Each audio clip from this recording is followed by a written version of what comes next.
Aloha, my yo-yos. So, I don't think I told you about my friend Thor and how much he loves D&D. Okay, so in order for me to tell this story correctly, I gotta go way back. I um I was that kid that would go to the library and read D&D books. Just you know what? I say he was, but I still read Dungeons and Dragons books and be it in the library or wherever else. Hey, I dig reading them. So anyway, I was not one of the cool kids. Um, yeah. But one day we get this new student and he goes by Thor. And I'm like, cool, new kid in class, whatever. Doesn't phase me.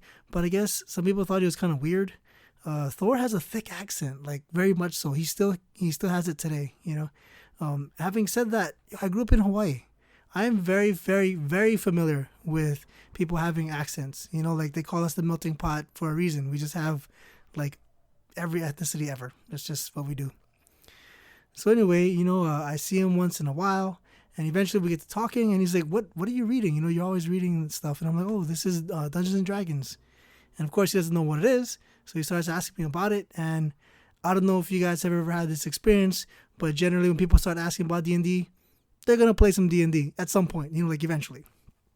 So I tell him, "Yo, man, just join us. Let's play some D&D together." So anyway, Thor's over in my place, and at this time, Raven was not the dungeon master. This was before that, actually. Yeah. So anyway, don't get me wrong, she's a great DM. She would take over eventually, and I love having her as DM, and she's very good at it. Actually, I have a video on how good she is. I'll put a link up or whatever later. So anyway, with Thor, I was like, okay, what do you want to be? Like, what kind of style do you want to play? And he doesn't know, so he's like, just what do you do, Alvin? And I'm like, well, I like what I call the H&H. Essentially, that's like I hurt my friends and I heal my. Whoa, whoa, whoa, whoa. That's backwards. H&H. No, H&H is I like to hurt my enemies and heal my friends. Sorry, guys, that was kind of bad. So I tell him about H&H, and he's like, okay, what classes do that, right? So like paladins, and I'm like, dude, paladins have hammers. Like what do you think? Do you want to play a paladin? Actually, before I continue, you know what? Put it down in the comments, I guess, and say, what do you think Thor would choose? Like if Thor were to play D&D, what do you think he would choose? Okay, so I'm gonna give it a second. Mama's little baby loves loco moco. Mama's little baby loves loco moco. Okay, put it in there. Okay, so um, Thor's like, okay, what classes, right? So I told him about Paladin, I told him about clerics. So he seemed to be really interested in spells. So we started talking about clerics, and it's cool. So he's like, okay, help me make a cleric. I'm like, down, I'm down. So then I say to him, now I have to talk to you about the Pantheon. And he's like, okay, well, what's up with the Pantheon? Now, the thing about D&D is like there's always lore to each character you create. So in the case of a cleric, you need to know like which gods are powering you up, essentially, and that's how you get spells. Like that's just part of the deal. So Thor's like, oh, you're gonna talk to me about gods. So what's up? And let me be real here. I've had the Pantheon discussion with people, and it's pretty normal usually. I've never had that conversation with a god, so that was fascinating.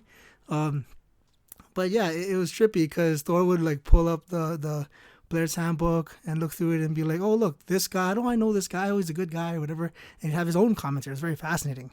So eventually, he's like, so where's Odin? And I'm like, we don't have Odin.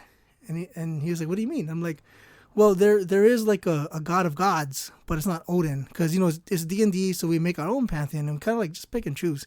Now, interestingly enough, Thor's like, yeah, whatever, I don't care. So I start explaining to him. So he goes, so who's the god of gods? And I'm like, oh, well, that would be Nivla. And he's like, oh, okay, whatever. He's taking notes because that's part of what D&D is too. You gotta remember stuff. And Raven's kind of already giggling, and I don't think Thor realized what it was.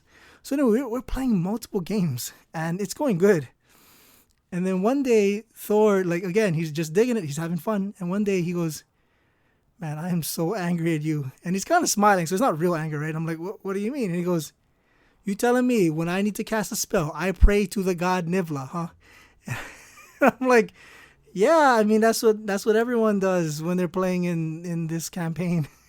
And he's like, Nivla, are you kidding me? Are you kidding me? And I'm like, dude, calm down. And he's pretend angry, but still, it's kind of hilarious. So I tell him like, yeah, man, you know what? You can make a new character if you want. It's like, man, I just got a new set of armor. I want to keep this character. I can't believe that I talked to the god Nivla to get spells, and he's still angry. And he's wagging his finger at me, and it's funny. It's funny. I'm sorry. It's a D&D thing. Okay. Anyway, here is a drawing of Thor. Please enjoy. In this case, he is not being powered by Nivla. Pretty sure that's Mjolnir allowing him to fly. All right. Have a good one. Well, I am Aloha Alvin. As always, thank you for joining me. Also, as always, for every 100 views that this video gets, I will donate to help animals.